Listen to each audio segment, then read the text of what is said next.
so sweet. Open another window. There aren't any more. Well, we better telephone for an The app. thing to do is to forget about the heat. You make it 10 times worse by crabbing about it. Why not leave her alone, old sport? You're the one that wanted to come to town.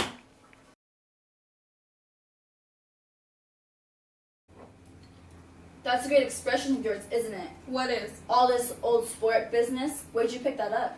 Now see here, Tom. If you're going to make all these personal remarks, I won't stay another minute. Just call up and order some ice. By the way, Mr. Gatsby, I understand you're an Oxford man? Not exactly. Oh yes, I understand you went to Oxford. Yes, I went there. I heard you, but I'd like to know when. It was in 1919. It was only for 5 months. That's why I don't really call myself an Oxford man. Open the whiskey, Tom, and I'll make you a drink. Then you won't look so stupid to yourself. Wait a minute, I want to ask Mr. Gatsby another question. Go on. What kind of a row are you trying to cause in my house anyhow? He isn't causing a row. You're causing a row. Please have a little self-control. Self-control? I suppose the latest thing is to sit back and let Mr. Nobody from nowhere make love to your wife? Well, if that's the idea, you can count me out. Nowadays, people begin by sneering at family life and family institutions, and next they'll throw everything overboard and have intermarriage between black and white.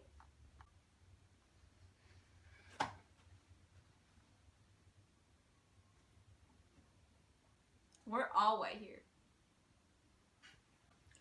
I know I'm not very popular. I don't give any big parties. I suppose you've got to make your house into a pigsty in order to have any friends in the modern world. Let me tell you something, old sport. Please don't. Please, let's us all go home. Why don't we all go home? That's a good idea. Come on, Tom. Nobody wants a drink.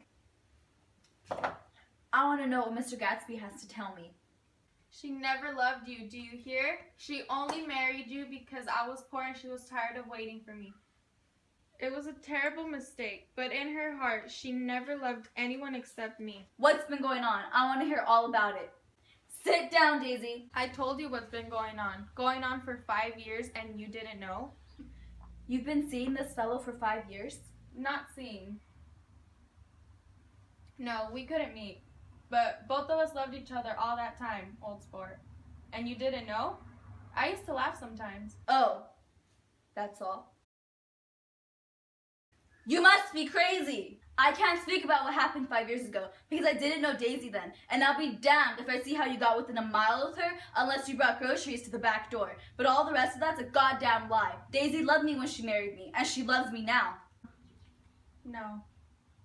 She does though. The trouble is that sometimes she gets foolish ideas in her head and she doesn't know what she's doing. And what's more, I love Daisy too. Once in a while, I go off on a spree and make a fool of myself. But I always come back. And in my heart, I love her all the time. You're revolting. Do you not know why we left Chicago? I'm surprised it didn't treat you to the story of that little spree. Daisy, it's all over now. It doesn't matter. Just tell him the truth. You never loved him. Why, how could I love him? Possibly. You never loved him. Not at Capiolani? No. Not that day I carried you down from the punch bowl to keep your shoes dry? Daisy? Please don't.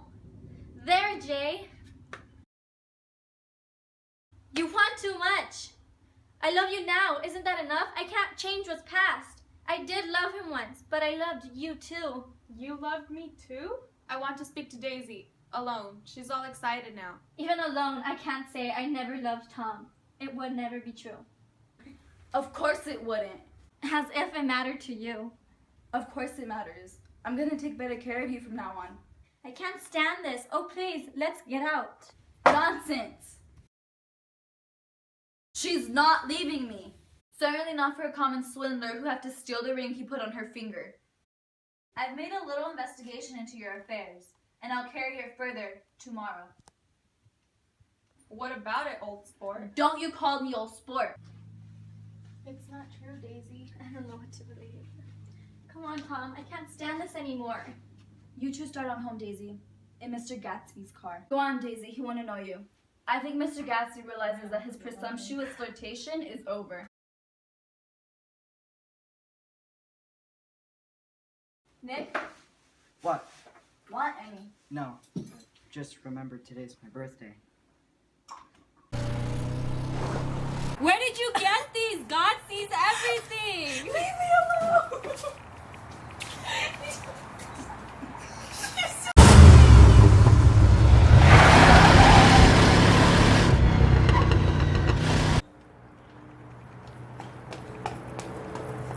Tom!